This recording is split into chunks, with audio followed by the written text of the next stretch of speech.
Okay, well, I've been cleaning up my yard and moving some stuff around, and I just brought my lapidary equipment over here, and I thought that I would run through how I do it. I've had people ask me how I cut stones and polish stones, and I've always been fascinated with working with natural materials, whether it be wood, glass, metal.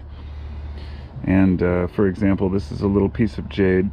Honestly, not sure where it came from, but I've been working on this, polishing it up a little bit. And I wanted to say, it's really not very hard to polish gear. I got this light here. Let's turn this on.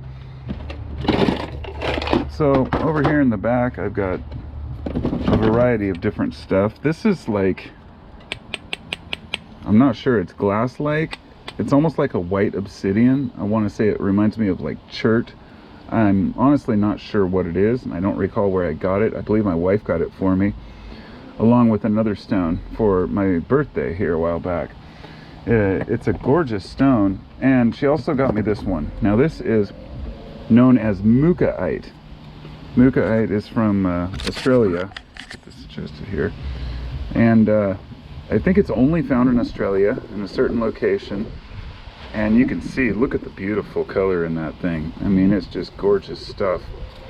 So I sliced off one piece right here. You can see the design that it has on it. I'll show you what it looked like here. Look at that color. Yellow and red and all those spots and everything. It's just beautiful stone. That's mukaite. And I have two of those. Here's the ultimate example right here. Here's a piece I'm working on that I built a cabochon out of. See as close as I can get here. Look at the lace work within there. It's like a jasper type stone. Really cool. And then over here I also have a giant piece of beautiful, almost obsidian like petrified wood that I got at the Eclipse Festival in Oregon when I was there. So found it along a fence post. Beautiful piece. Another piece of petrified wood that this one actually my wife got for me, I believe. And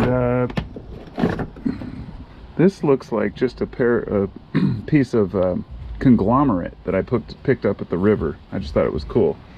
So anyhow, down here I've got a whole variety of different agates, stones, things that I want to eventually cut up and see what I have.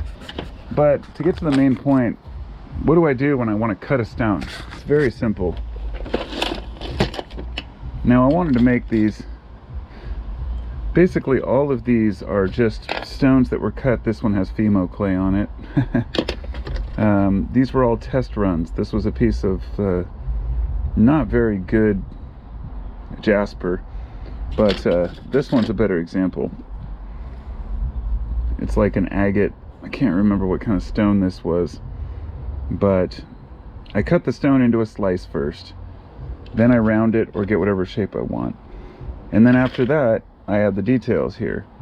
And this is the best example I have of my most polished one. This is a piece of yellow and red jasper, and this looks like it's got some sort of a resin coating on it, but it doesn't. That's how polished it gets. Depending on the quartz content of stone, you might not be able to polish the stone very well. So you have to know whether or not the stone's even going to polish up. So what I do for getting a slice here is very simple.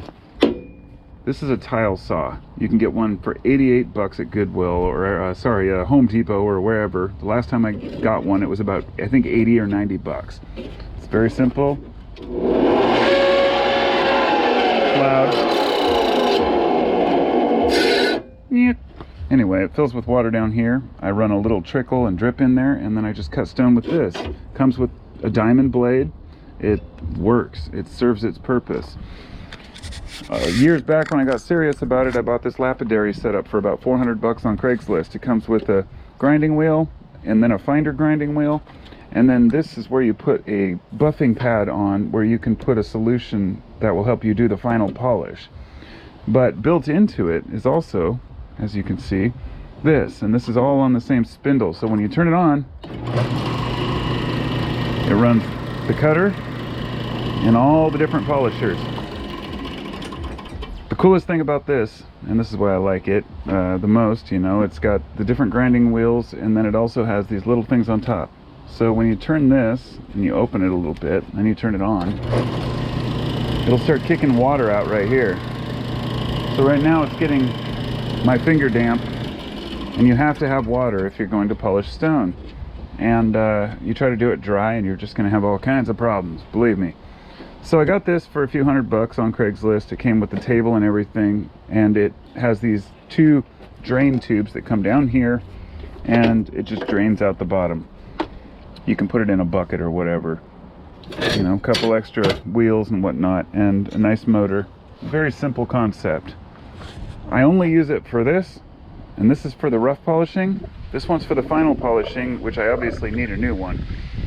And then over here, this is the buffing wheel. This is the key component of this. Ordinarily I'd use this one, but I really prefer this. So I bought this buffing cloth here. And what I bought was this stuff here. It's called cerium oxide. It's a pinkish powder. Cerium oxide is the stuff they use to polish glass. So if you take some of this and you have some scratched glass, you can use it to patch glasses. You can you know, buff out any scratches in any type of stones, jewels, whatever it might be. So basically it's that simple. I get it moist, I put some of this stuff on it, turn it on, boom. So what I'm going to show you here is I'm going to buff this one out real quick, because I just wanted to do a final touch on this jade, and I'll give you an example.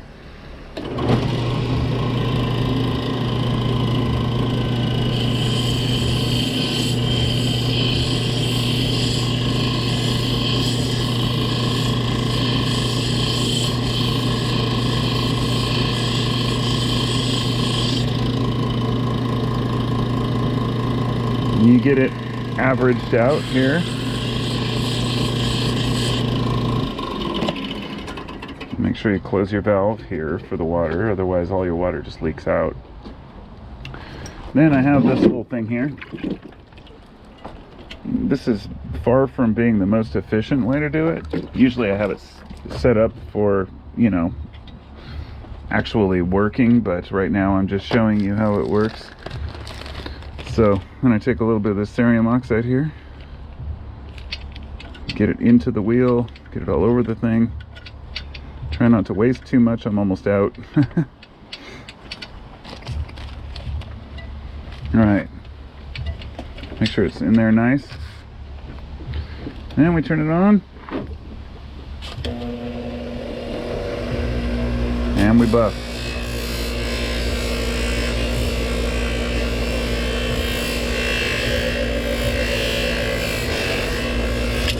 Whoops. And this is surprisingly safe. Even when you're using those grinding wheels, you know, the worst you're going to do is grind your finger a little bit. There's not much to it. I would recommend always wearing goggles, because any rock can flick up and hit you in the face. It happens.